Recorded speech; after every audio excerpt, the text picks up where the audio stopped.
Hello.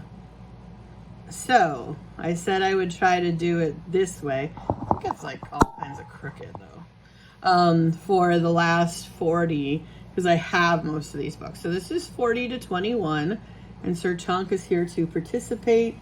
Hello. Hello. So, number 41 then, Water for Elephants. Many of you know that this is a movie, and it has the guy from Twilight in it, and I think Reese Witherspoon. But before it was a movie, it was a book. And before it was a mediocre movie, it was an awesome book. You haven't read this, right? Nope. Not a movie. Not a good movie. Mediocre. Yeah. It was fine. One of the things I actually really loved about this book, I mean, the story itself is interesting, obviously, 40s, Depression era zoo. I mean, that are not 40s, but like 30s, I guess. Not zoo either, circus. That's kind of interesting, but one of the things I really liked about this book is it's kind of framed by this old man, like, in a nursing home, and his family, like, barely sits around, and, like, when they show up, they're like, oh, we don't care what you have to say. And one of the, like, nurses or caregivers starts talking to him because the circus is coming to town, and he starts telling her this whole life he had. And those chapters were just, I thought, really, obviously interesting. Plot-wise, it was a kind of good way to get a lot of, like, backstory in, and then move into this, like, main kind of active story arcs. But I did really like how it went from back and forth, and I liked how it kind of, like, made you think about how many interesting stories do old people have that none of us are hearing, because we're all like, yeah, sure, we heard that story a million times. Yeah, because old people ramble incoherently. So, like, you gotta listen like to, me. 30 hours of nonsense, and you're like, oh, there's 5 minutes of interesting material. And they're back to talking about old hats again that they told you 16 times. Yeah, my grandparents, the first time they met Sir Chunk, were just having dinner. My grandmother was talking about nonsense. Here's, like, the 15 types of food she got for us, and all the things she was thinking of making and then didn't make. And then all the people she knows that are dying. Right, and then randomly in the middle of that, she was like, oh, I used to bring that over to Albert, when I was to visit him in prison. And we're like, Albert? She's like, the Boston Strangler. Yeah. And we were like, what? Yeah, she buries that in stories of, like, her friend Margie. You know what I mean? You're like, she got a new quilt. And then meanwhile, we find out she was, like, reading and, like, hanging out with, keeping company with, like, the Boston Strangler, or the alleged Boston Strangler. And it's just really interesting stories. But so, like, that's the thing, is I feel like how many of those stories are being told in nursing homes? And so Water for Elephants was not only just interesting historical fiction, but you're thinking, like, this is, like, it's so here, this being somebody's story that he started to try to explain to his kids, and his kids don't care because they're like, yeah, you were something about a circus. Okay, right, whatever, Dad. I was like, yep, gonna take care of the lawn. Remember that time I got shelled at Dover Beach? And you're like, what? Right. And they just kind of, like, side note. Yeah. What I like about this is, of course, it's the sequel to, like, Water for Chocolate, where they first traded their water for chocolate, and then they were able to trade their water for elephants. It's essentially a book about bartering, correct? Like, Water for Chocolate is a very good book. Not on my 100, though. Oh. It's not Has about nothing bartering? to do with this what either. What about, like, Chocolate for Elephants? If they combine the That's two probably stories. bad. When animals eat chocolate, I think it's bad for them. You're trading it for them. Look, it's gritty. It's sensual with dark secrets involving love, murder, and a majestic mute heroine. Wait, Gritty from Philadelphia? The No. mascot? But the majestic mute heroine is actually the elephant. If Gritty was in the movie, it would have been better. Oh, that would have been a very different type of movie. Also, next we have Remember Me. Christopher Pike blows. I love Christopher Pike, and he will never convince me that he sucks, and it makes me very angry that he is very anti-Christopher Pike. So this is one of the ones I have, and you can see it is old. This is a great series, but the first one in particular. So Remember Me is a story of a girl who wakes up and has been murdered, and so it's her kind of re-going so back. You're saying she woke up dead? An overused phrase that should never actually be possible? But she Finally did. possible. She is basically dead, but she's trying to solve her own murder. Pretty cool concept. And it's just fun. Like, he has fun. See, she didn't understand that she was dead. So she wakes up at home and everyone is ignoring her because she's dead. Womp womp. So she needs to solve the crime. Be right back. I need to We know that. also have another Christopher Pike that I don't have, so it's there. And this is Road to Nowhere. Oh, God. And this book saved my life read this at one. moments in my life. And this book, he just ridicules like it's the funniest thing in the world. This is the first one out of these three that I've read, and this book is, I'll just say I don't like it. Well, so it's about a girl, and she picks up some hitchhikers. And, yeah. And I'm not going to go into too much because the big reveal of this book was like exactly what I needed when I was, in my suicidal teen years. And meanwhile, this guy is just like, what a dumb book. The book sucked. Suicide dumb. The book was garbage. It's not garbage, and you Look, should you read should it. feel free to enjoy it. I like plenty of garbage books, but Christopher Pike is a trash writer. He's not. Christopher Pike is my hero. He's your hero? No, but I've had a crush on Christopher Pike I don't even know what he looks like. No one does, because it's his penning. I mean, he's probably not, attractive. His real name's Clancy Mumps. I don't care. He's named after a Star Trek guy. He's a nerd anyway. Commander Pike. Yeah, Oh, that's what his name is I from. didn't realize that. Yeah, he's still a Star Trek guy's name. I don't know what his real name is. No one does. Okay, moving into also horror I read as a kid. Yeah, I read that one too. This is The Shining. What I loved about The Shining is my friend was like, you gotta read this book. It's terrifying. It's amazing. And so my parents were like, how's that book coming? Because I was like, be carrying it around and I'd be, like this far in and then this far in. And I'm like, it's all right. They're like, is it scary? Is it too much? And I'm like, nothing is happening. Nothing has happened.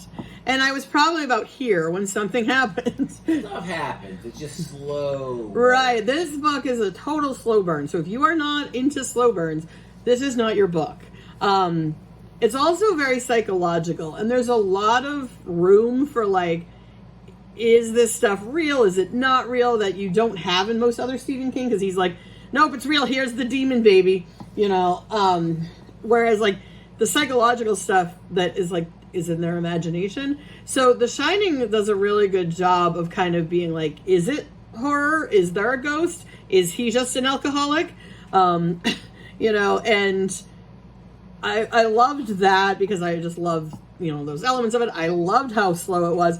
And I loved how scary it was in the end because for like pages and pages, I was like, it's interesting, but nothing is happening. And then when it gets scary, it's like so scary. And then I made the mistake of reading this, and then the next day, literally the next day, seeing, watching the movie and renting it with my boyfriend at the time, back in those young days of being 12 or whatever. And so we were like, we're gonna rent The Shining, and we watched The Shining, and he was like, this is great, and I was like, this is the worst thing I've ever seen in my life. Why is this movie such garbage? The movie's all right. And now, when you watch the movie separately from the book, it's a good movie.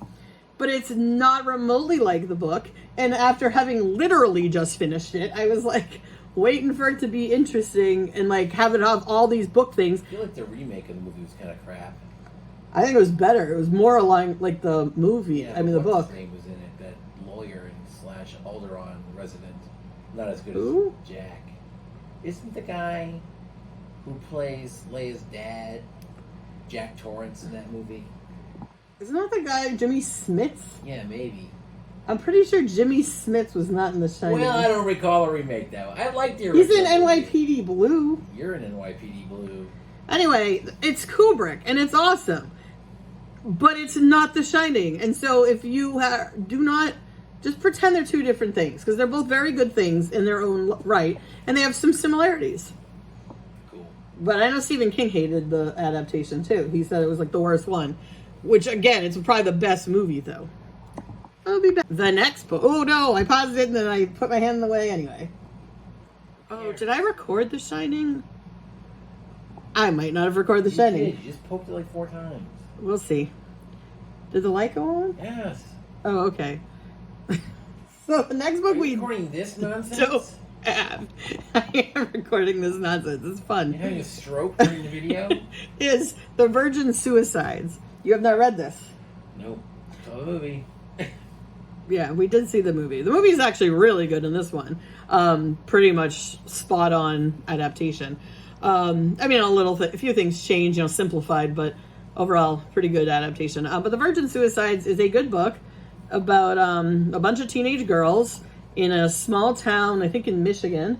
And they just slowly start killing themselves off one by one. And no, they do it pretty good. They all kind of did it at the same time. No, like one dies and then the next one's ready to commit suicide right after. I thought they all did it like one day. No. But again, I only seen the movie. No, that's like the thing. It was like a little different. Yeah, in the movie they wait till they all do it at once pretty much. Or within like a few hours of one another. Yeah, I don't think so, because I think there's one who's still alive. Anyway. I mean, it's been a long time since I've read this, so I don't know. Maybe I'm wrong. Maybe they do it all at the same time. Anyway, it's about a bunch of girls who live in Michigan, and as a result of living in Michigan, I guess, decide to kill themselves. They're like, this water's awful. Oh, that's not nice. No, they're like in like perfect suburb land, which is kind of the problem for them, I think. I don't blame them. I lived in Michigan. It's worth killing yourself over. Look what it did to you. Anyway, we're gonna come back. We're back, and this is too big. Hello. Push the thing back. Okay, so my next one is the Trilogy of Robert Langdon, and I say trilogy because there's 3 books. We're gonna talk about those, and those include the first one, Angels and Demons, Fun Trip Through Rome, The Da Vinci Code, Fun Trip Through Paris, La Symbol, Fun Trip Through DC, and that's it. Nothing else happened. Then Robert Langdon went home and, took a nap and went for a swim or something. He goes for a swim. Yeah, I know, and that's it. That's the rest. That's it. Nothing else happened in Robert Langdon's life. Origin was okay, but let's just pretend the Inferno thing didn't even happen. Inferno was garbage. But anyway, the first 3 Dan Brown books were so much fun because they were kind of dumbed down history and art, with a bunch of ridiculous, over-the-top conspiracy theory, real-time running, trying to catch these people with kind of a mystery. But they're written so fast and so much fun. So it's just like, it's super fast-paced, nothing too deep. You can finish these in a couple hours, usually. They just move. And, sometimes they're kind of like the old school, summer movie. They're just not necessarily the most literary, and they may not be the best written or anything, but they're just so much fun. Yep, they're a lot of fun. I love the real-time pacing, and I love even the ridiculous, theories that he pretends are facts. It's kind of fun. Yeah, there's some really cool stuff that goes on. This book is so giant. All right, my next one, I think this is, you haven't read too many of these. Which one's this? This is his Dark Materials. Oh, I didn't read any of this. That's Lyra. Actually, I like the bear.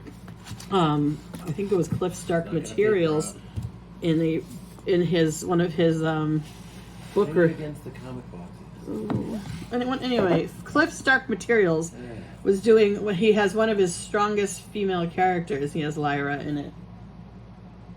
Cool. You should read these. Anyway, so if you haven't read Philip Pullman's His Dark Materials, it's actually 3 books. It's The Golden Compass, known as Northern Lights, I think outside of the U.S. Yep, we had to dumb down even the Northern Lights, I guess. The Subtle Knife and the Amber Spyglass. And then if you may have seen the Golden Compass movie, and you're going to pretend that didn't exist. And I have only seen the first episode of the TV show, and I was so burned by that bad movie that, I can't motivate myself to watch it, even though everyone says it's amazing. So, and I think it's the 3 seasons, so I think it follows the entire book series, so I probably really need to watch it. His Dark Materials, if you don't know, is a children's book based on Paradise Lost. Very common. That's it. It's basically take Narnia if C.S. Lewis was an atheist and felt that institutions were destroying, people's free will and minds and, not allowing people to grow up, to be themselves. And, put those together. That's basically. But yeah, it is a children's book, and on the surface, I think you can just be like, oh, it's fun. There's a polar bear. There's some animals. But it's very much like a criticism of the church, institutions in general. Obviously, I would say it's predominantly supposed to be, I think, anti-Catholic, but I think any structured religion, really. Yeah. And I'm pretty sure he's either openly an atheist or, basically questions. So it's like science. It also deals a lot with dark matter, and like astrophysics. Yeah, so it's fantasy, children's, and atheists. So why haven't you read this? I don't know. I don't like children's with astrophysics. I keep my astrophysics, my children's books separate. Yeah, it's intense. It doesn't read like a kid's book, and everybody should be reading them. They're amazing. And then my next one is a dystopian book, and I had done Fahrenheit in my last set, and one of the things I said was it was a little too happy. Brave New World is not happy. It is another classic dystopian that is miserable and has one of the worst, most miserable, like, soul-sucking endings that exists. But I love this book.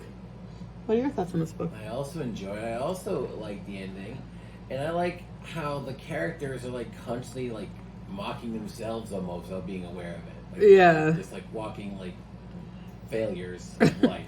Yeah, somebody was like, oh, we should redo this, modernize it. No, don't. Books do not need updates. Unless, like, the writer's still alive and is like, oh, you know what? I left out 3 chapters. Like, if George R. R. Martin needs to... Stop bringing up George R. R. Martin. But maybe that's his problem. He just needs to rewrite one of them. George, rewrite the book. We're fine with that. Stop. Give up. It's over. Heck. I gotta talk about Pet Sematary. Pet Sematary is my highest rated... I know I had said Needful Things before. That's not Pet Sematary. That's Snorlax.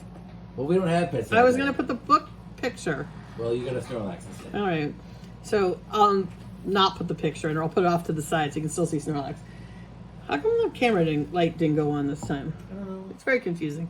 Anyway, we have Pet Sematary, which is my highest ranked Stephen King. And I had originally told Sir Chong when he was doing his Stephen King video that Needful Things is my favorite. Liar. And I still think Needful Things is like my favorite just in terms of concept. I love haunted objects.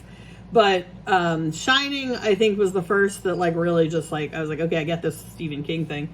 And then Pet Sematary, I read pretty late, because, like, you had read it and told me to read it. And there was one of the ones I hadn't read, and that one's just probably the most terrifying. I've talked about it several times. This is one of the few books that ever actually scared me. So, yeah, Pet Sematary. I'll come back. Hi. We're back. It's been a couple days, but you didn't know. I know. You thought it was 2 seconds ago. a few seconds ago, but look, we're time traveling. Anyway, we're back with, I don't know where we are on the list.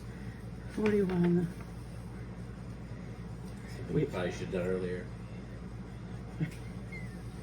We're at 31. Ooh, 31. So, at 31, we have Harry Potter. This is Harry Potter and the Half-Blood Prince, which is my favorite. But I just put the whole series as one whole entity.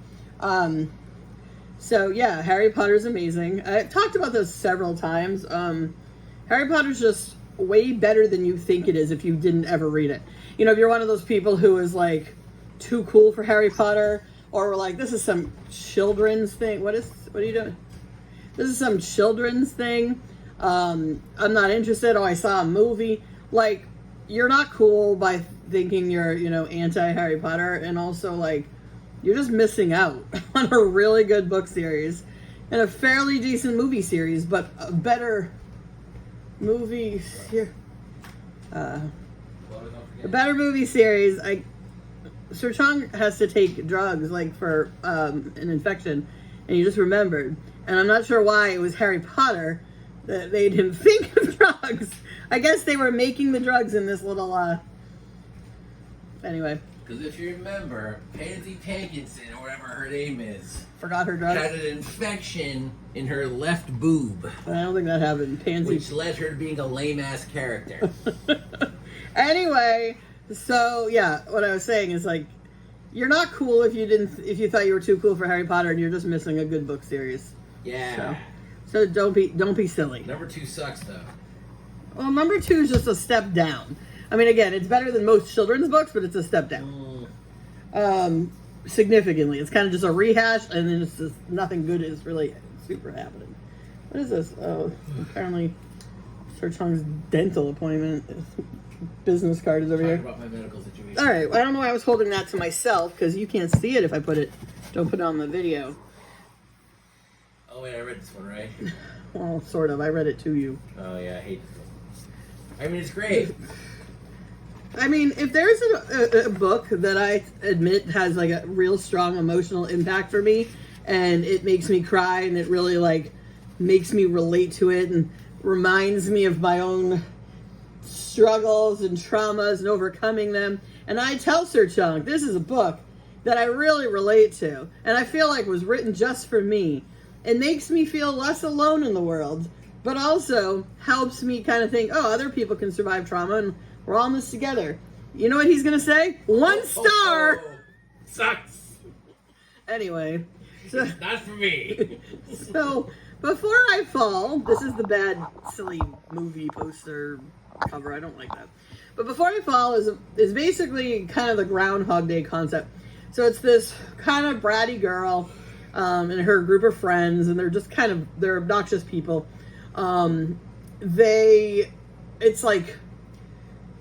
It's not Valentine's Day, but it's basically around Valentine's Day, kind of like in Mean Girls, you know, where they all get the roses and flowers. And so it's right before Valentine's Day, and it's for this flower day. And they go to a party at the end of the night and get in a car accident, and then she wakes up, and it's the same day. So she's just reliving the day. I love this. I mean, I do like that concept. It's not used that often in books, so... Yeah, the concept's okay. It's just all the characters are very unlikable. Well then, but they become better. Do they? Yes, substantially. I don't know.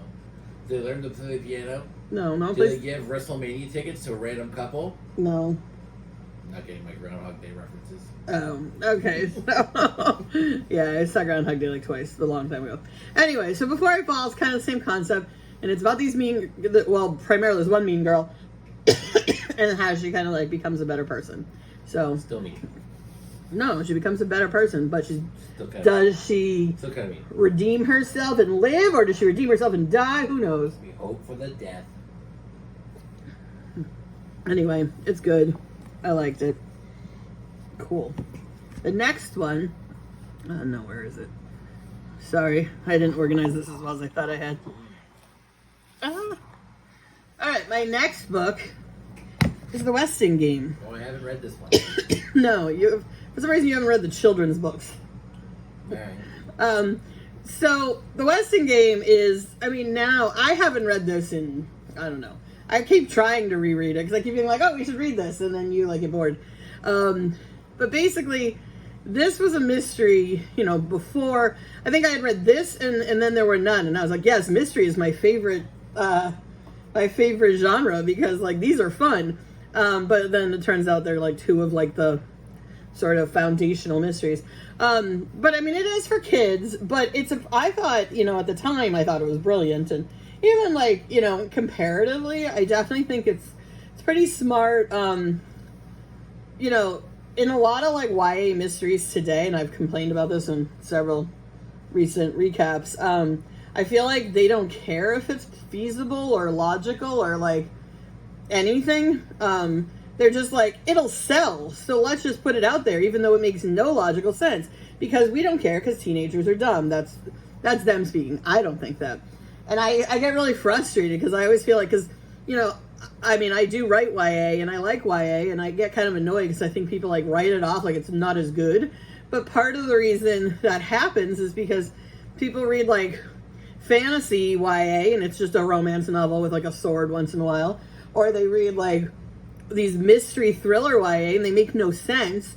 And so it's very frustrating, because there's good YA out there. And, like, I mean, this is an old one, but Before I Fall is good YA. I mean, even if you don't like it, but it's, you know, it definitely, like, fits, and it's feasible. I mean, you know, it's sci-fi-ish, but anyway, The Westing Game, you know, I think is, like, a pretty solid mystery. I'd have to reread it to see if I think it's as good. But I remember really, really enjoying this book, and you'll probably read it soon. Maybe I will. Maybe. After I finish the Easting Game. Okay. I don't have this book. The next book is the Graveyard book. The frog. I can't reach the frog. It's like I moved everything too far away. because I did this weird. Yeah, just get. They don't care why I did what I do with the camera. Anyway, Graveyard Book. We don't have. Sir Chung talked about this as well. Also, children's book, but definitely doesn't feel like a children's book. Like Neil Gaiman kind of writes for like I think a lot like. I mean, he is older too, but I feel like he writes like a lot of old school writers. You know, Tolkien wrote for kids. I mean, technically, you know, like Roald Dahl, you know, he was dark and kind of twisted and you know, people are like, this is kind of a lot for kids, but like, he didn't treat kids like they were dumb. And I feel like we've gotten into this, like, all the books, not all of them, there's plenty of great children's books, but I feel like we're like a lot more afraid to like make kids sad or upset or anything. And like Graveyard Book just doesn't care. It's like, hey, guess what? His whole family got murdered. And I think it's, not that I think you have to have family murder in children's books. I just think like, you know, a lot of us read them, didn't turn out into bad people. I mean, you know, like, some of us did. I think, you know, you gotta give kids some like credit for being a little more resilient. Same with teenagers. Like, stop banning books and thinking things are going to upset them. Like, they can handle it. Trust me. Anyway, so Graveyard Book is a lot darker, and I think it's a little more adult than... Yeah. Great. Excellent choice. My bones. And this one, I read this year. I love this. She is one of my new favorite writers. It's speaking a little bit of Neil Gaiman. T. Kingfisher reminds me, her writing style reminds me of Neil Gaiman's. But unique enough that I'm not like, oh, she's just copying Neil Gaiman, which is very hard to pull off, to have a unique writing style that's kind of something I haven't seen a million times before, and enjoyable, and reminds me of somebody without feeling like ripoff of somebody else. So that's, I think it's impressive. I've now read 2 or 3 of her books. This is still my favorite, because I read, maybe I've only read 2. I think I started something. I also read the Fall of the House of Usher one, and I forget What Moves the Dead, which was good because I love Fall of the House of Usher, and I thought the character was hilarious and amazing. But that story is really boring in parts and also kind of like dreary, and so the book was a lot of that, and then there was a lot of like vivisection, and I don't like to be talking about this book. Yeah, so anyway, so that's why I like this one better. But yeah, like, I mean, I've talked about this a few times so far this year, and I know Sir Chunk read it and he also liked it. It's just, I mean, it's a pretty basic fairy tale story, but it's just so well written, quick read. Her books are fairly short, mostly novellas, and like just very engaging storytelling. The characters, even though they're kind of types, they're also fairly well rounded, I think, too. Like, you're not like, they have a good amount of personality. right? Yeah, you're not thinking like, they're not like, oh, they're complex characters. They do, you know, this is the girl, this is the heroic sidekick. I mean, this is the bone dog. Well, this is the fairy godmother. The animal companion. Yeah, the fairy godmother. I mean, you have all the like kind of tropes, but they don't feel like you wouldn't take her sort of fairy godmother and take a fairy godmother for somebody else's sort of fairy tale and mix them up. Like, it definitely feels like a unique take on the trope. And so, yeah, I just think her writing's really fun, and I was like really happy to find this book because it just not that much Nettles in it for being in the title. No, it's a really cool opening though. Scene. That opening scene's That's awesome. all the Nettles you get. If you're a big Nettle fan, might be disappointed. Yeah, there is a lot more on the bone. Otherwise, it's very good. Not that kind of bone though. It's not very spicy. There's a there's a romance element, but if you're looking for like, you know, the romance, the spicy kind of stuff, this is not for you. It's kind of like written. It's not YA, but it's like it's almost got like sort of. She's written middle grade too. It's a fairy tale. Yeah, it's a modern fairy tale. It's gonna read like that. Yeah. So anyway, it's really fun. You should read it. It's good. Nettle and Bone, T. Kingfisher. We agreed on 2 books in a row. And you haven't read this next one. So I can't dislike it. You would probably... I probably wouldn't like it. You'd like it because it's beautifully written, and I think you would have struggled to admit, like, how good the writing is. But I do think, like, you'd struggle a little bit because it revolves, like, empathy and feelings. You don't have that. I know, so... I also want to look at this guy blowing his load on the cover of the book all the time. You're not supposed to tell them that. Yeah, so interesting about this. I read a whole thing about, like, why the author really liked this photo. But, because it looks like he's in pain and he's struggling, but apparently he's having an orgasm, so kind of changes your perspective. on what's going on in this book. Although that's not really, it's more a pain. I did a whole thing on this book, and so I'm not going to go too much into it. But basically, if you have any sense of hope in your body, and there's like any kind of like warm spark inside of you that has faith in humanity, you might not want to read this book, because that's not going to be there anymore. Basically, it's awful. Everything horrible happens to these people. And then they just continue to be miserable. And they're like, maybe we should be alive. Why are we alive? Because, you know, we're trying. We're going to fight through anyway. And then more horrible things continue to happen. And it's weird, though, because a lot of people are like, oh, I don't want to read that. It sounds like just a bunch of, like, misery porn. But, like, it's actually a very good story and a very realistic look, I think, into people with trauma and, like, struggling and never really overcoming certain things from your past. You know, no matter how much you try, and then still trying anyway, and why do you try, and the people in your life and how they affect you. And I mean, it's a beautiful story, but like, I would be curious for Sir Chung to read it, because I feel like even if you're as non-empathetic as he is, at some point this would break you. Like, there are points where I was just like, I gotta put this book away. Like, I'm just so upset. And there was one, I mean, I was like literally just by myself in my room, like reading, and like, I was like, no, I refuse. And I'd like close the book and be upset. Yeah, it's gorgeous. And I mean, it's obviously, I'm not saying anything new. It's won like all the awards. Everyone says it's like one of the greatest books ever. So it's one of the greatest books ever. Number 27 for you or whatever, right? Yeah, and then it's like, next, Fear Street. No, I mean... Oh, Ray Bradbury is better than anything else. So, yeah. So we have Dandelion Wine, which is Ray Bradbury, obviously.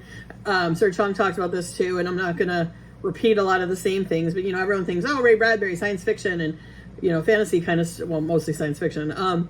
But this is not. I mean, I guess there is, but, like, I don't even remember there being anything science fiction-y, but I'm sure there was. He's got, like, the little memory machine thing or whatever it's called. Yeah, but it's a very, very light, and it's a very small part of the book. Yeah, I almost feel like that's more of, like, a, you know, like, oh, we've got the memory machine, but they're going to, like, the movie theater and, like, like, the little CinemaScope kind of thing. It's a nostalgia story. Yeah, it feels more like that than, you know, like an actual machine. It's very, very light science fiction. But essentially, yeah, it's just basically about Summer as a kid in a small town in America, and, yeah, if you have... Douglas gets new shoes, and it's on! If you have no, like, sense of nostalgia, don't read it. I mean, I feel like if you're under 25, don't read it. Yeah, this is a book that... Not because you're not smart enough. It's just like you haven't had enough time to, like, live. To be far enough away from your youth yet. You know what I mean? Right, well, I think that's, like... And I've talked about this with other... You know, when we talk about school books. And, like, this is an example. They go, oh, it's short, Bradbury. Yeah, he's not hard. Yeah, give him this book. And if you had to read this in school, like, no matter how, even if you're a senior in high school and you're kind of there, you're starting to get the concepts. You might like it, but you're not going to appreciate all of it. It's just not, I mean, it's about nostalgia. Most people don't start experiencing that until they've actually started, you know, remove themselves from their, like, childhood. And so, you know, it's one of those, and, like, I was thinking about that with Old Man in the Sea, because I read it in, like, 7th grade, and I was like, this book is boring. It's about a guy and a fish. Like, literally nothing's happening. I think he was listening to, like, baseball games, and then the baseball game cut out, and he, like, thought about the baseball game, and that was pretty much and then he's like, oh, a fish? That's the whole book. And I reread it, and I was like, yeah, that is the whole book. One thing you should never do is talking about the Old Man in the Sea when you're talking about Bradbury. Anyway, but the thing is, yes, it is about a man and a fish, but no, it's not. I'm talking about Old Man in the Sea. Why? Because I am. I'm saying, like, certain books, you know, like...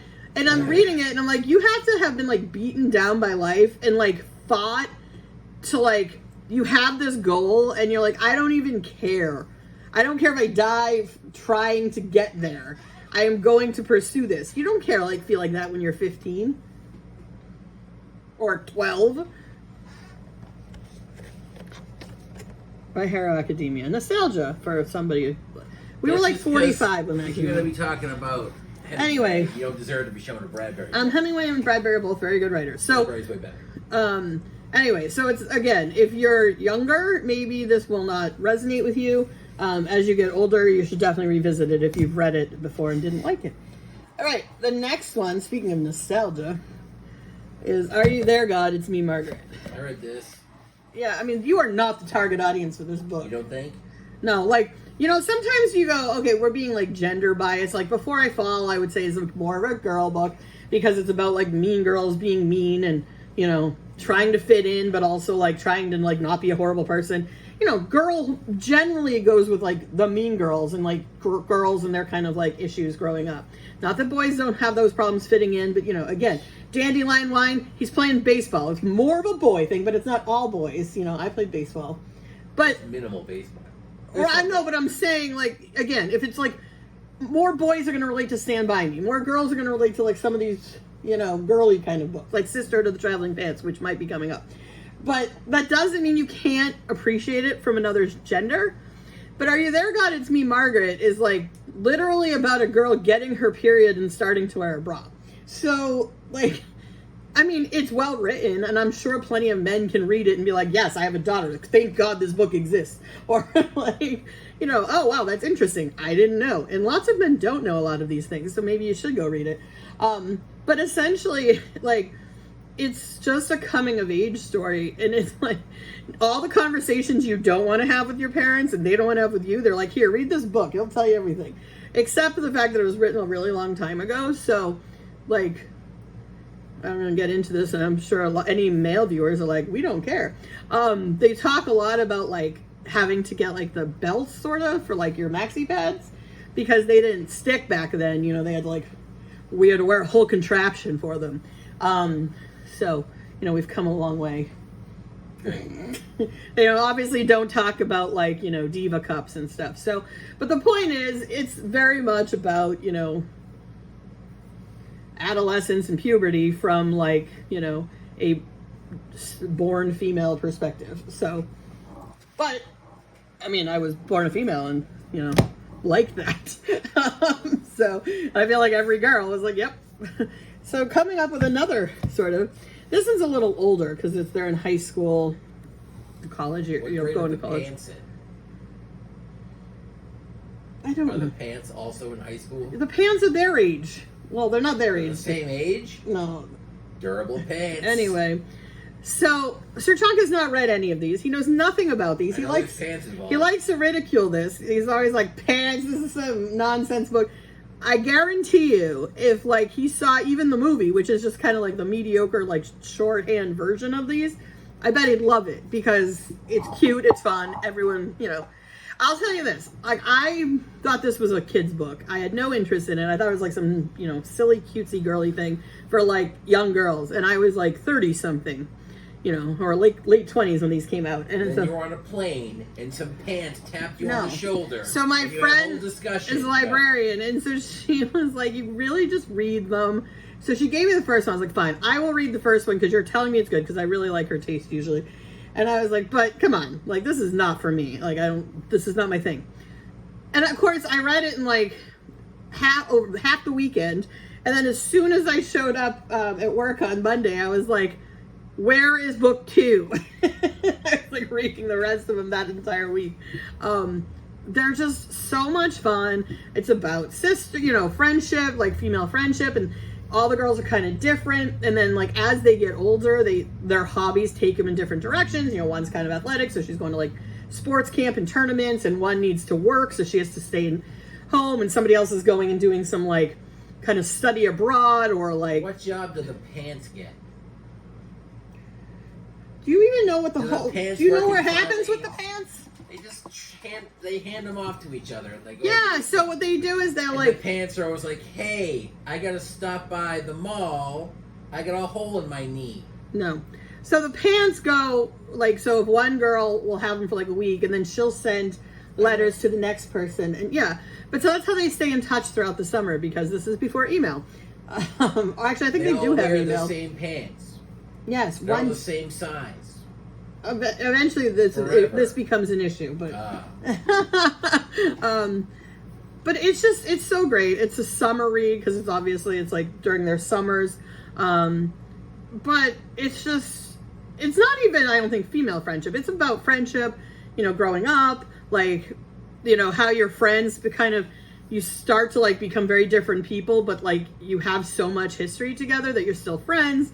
And, you know, how do you retain that? Should you retain that? You know, like, who's your real friend? You know, you think about all these things as you're growing up, and you get older. And there is a 5th book, which is like years later, which I'd probably really love. I just haven't gotten to it, and I do have it. That's when they all attend PA, right? What's that? Pants Anonymous. Pants Anonymous, okay. Because they're addicted to pants. Just one pair of pants. They're junkies for pants. Okay. Bunch of pocket fiends. He's never read it. I'm going to stop here Belt because I think this is getting long. All right, we only have 2 more. So this would be 22. And it is Jane Eyre. You might have heard of it. It's a book. I love how, like, now that we're repeating these, I'm like, I don't want to, you said everything, like, no one, you think it doesn't look like a book that anybody's going to want to read, but everyone loves it. Because it does have something for everyone. It's got a snarky female character, but she's just snarky and funny, and she's a kid early on, so she's not even like dealing with teen drama stuff. She's just a snarky like 8-year-old. And then you have like some gothic horror elements, you have some romance, you have like hats, political commentary and like social commentary about British gender. names. Yeah, very, very British. Estates with names. Estates with names, but it's like an old falling down estates, so it's gothic too. So I mean, it just has something for everyone. And if you haven't read it, and it's funny because, like, I don't know, there was like something happened, and I don't know, something got in the water, and everybody was reading Jane Eyre earlier this year. Like, so I don't know what happened. I don't know who told you. You know, it's been out there for a while, so I don't know when you just suddenly learned where this book came from. But somehow everybody got into like, and it's not like Cormac McCarthy. Everybody's into him right now because like he just died, so I get that because people go, "Who's that?" and then they talk about him. Like, I have no idea how Jane Eyre ended up on people's radar, like, recently, because nothing new in the world of Jane Eyre has occurred. But anyway, it's on people's radar, and so I'm, like, seeing so many people reading it for the first time, and everyone loves it because it's amazing. Like, every single person is like, I'm surprised at how good this is. Yes, because it's awesome. And I get it, because sometimes you read, like, a classic, and you're like, I don't get it. But, yeah, this one just kind of covers all the bases. Like, you had no interest in this. You thought it was going to be some nonsense I would like. Yeah, and it often is, but like by the time it becomes nonsense, I like the character of Jane so much, I'm willing to sit through her nonsense. And there is still some snarky and funniness. So. They play charades. Yep. What a delight. Right. All right. And then, yeah, don't they like manipulate her and emotionally abuse her? Yeah, they're real jerks to her. All right. So the last one, so number 21, is The Velveteen Rabbit, which is one of my favorite books of all time. Obviously, read this as I'd say it's about number 21. Yeah, obviously, I read this as a kid. This is not a novel, but this is probably one of the books as a kid that I think stuck with me the most. I mean, I have like my Beniculas and my Roald Dahl, and like, but I was like a little more like, I don't know, cognizant of reading at that age. Like, I think I read Velveteen Rabbit when, you know, my parents read it to me probably when I was like 3 or 4 years old. Like, you know, you're like this wee child and you're reading about the rabbit. But this one... But that was just weeks before you read Dostoevsky. Shut up. According to you. I never said I read Dostoevsky in college. 5th grade. Oh my god. Age 4. So, anyway, well, I was in an advanced reading class because I was a nerd. Earlier, Sir Chong was like, you were that person in class who was like, don't forget you said we have a test tomorrow. Oh, like, can we please have a test? Oh, no, I was the one who reminded the teacher they had said we had a test or a quiz, though. Everyone hated me, yeah. I was a nerd. Was? All right, I'm a nerd. I don't even care. Now it's cool to be a nerd, so you know what? Suck it. Non-nerds. You can't say that. Anyway. That's inappropriate for you two. No, it's not. Oh, yeah. All right, so The Velveteen Rabbit, which it is inappropriate for. The thing with this book that like really stuck with me is like, if you haven't read it, and I guess it's a little bit of a spoiler, but like, it's basically this kid has like some fever, like scarlet fever, or yellow fever, or some horrible contagious disease. And then like, they're like, let's burn down everything in this house because you had some germs. And so they take his like... They had Lysol. They're just like, nah. Yeah, they take... Well, this was like back in the day, but yeah. But like they take his like Velveteen bunny, which is his like stuffed animal, you know, and then they like try to burn it, but he like it's free, and it's like his whole journey back, and somehow they like I guess then he's sanitized now that he's been like through mud and like outdoors. But the thing that this horrified me as a child. And so my parents like would be like, okay, you have a lot of stuffed animals. You have a lot of toys. Can we donate some stuff or can we get rid of it? Can we sell it at yard sales? And I was like, no, because like I was so horrified that someone would get rid of their stuffed animals. And it has now become a real issue as an adult because we have a lot of nonsense we do not need. But I'm like so Velveteen rabbited, like traumatized. I'm like, I can't give up. What if I give it up and it's sad and then it like, you know, comes crawling back and fights through the wilderness? It's like, why did you abandon me? So, yeah. And then when we got COVID, I was worried like you were gonna like, with all of our like plushies, we're gonna have to Velveteen them. Yeah. When's your doctor's appointment? Anyway. You don't think this would be true? Okay, so we each have like when I was. I'm just saying, like, you know. Anyway, when I was born, not before I was born, Sears had a deal, or if you bought like a bunch of baby clothes and like baby stuff, like cribs and things, you could get like this free Winnie the Pooh stuffed animal. So my parents got that because they bought a bunch of stuff at Sears, and then Sears no longer exists. Got Velveteen. No, I think it just got, you know, Amazon. But anyway, so they bought a bunch of stuff at Sears, and they got me this Winnie the Pooh. So it was like months old when I got it even. And I still have that Winnie the Pooh. And it's like, you know, I'm getting up there in the years, and so is Winnie. And he doesn't even look like Winnie the Pooh anymore. He's like, actually, you know what he looks like? I don't know. You probably don't know on YouTube. Maybe I can get a picture. Yeah, there's a New York Public Library guy. Yeah, the New York Public Library. I don't know if they always had him or if they were borrowing him, but they had a thing where the original Winnie the Pooh stuffed guys that were written about, that A.A. Milne wrote the books about, were on tour. And so you get to see them. That's what my Pooh Bear looks like now, like, because it looks like it's been, you know, sitting around in like ages. But I love how he acts. He's over here like, who cares about Velveteen Rabbit? He's had the same stuffed guy since he was a wee child as well. And if anything happened to him, he'd burn the house, everything down around it to save. That's true. But what I'm saying is, you're losing your mind a little bit about some of the things crawling back to return because they wouldn't make it. They were trapped in a cage. No.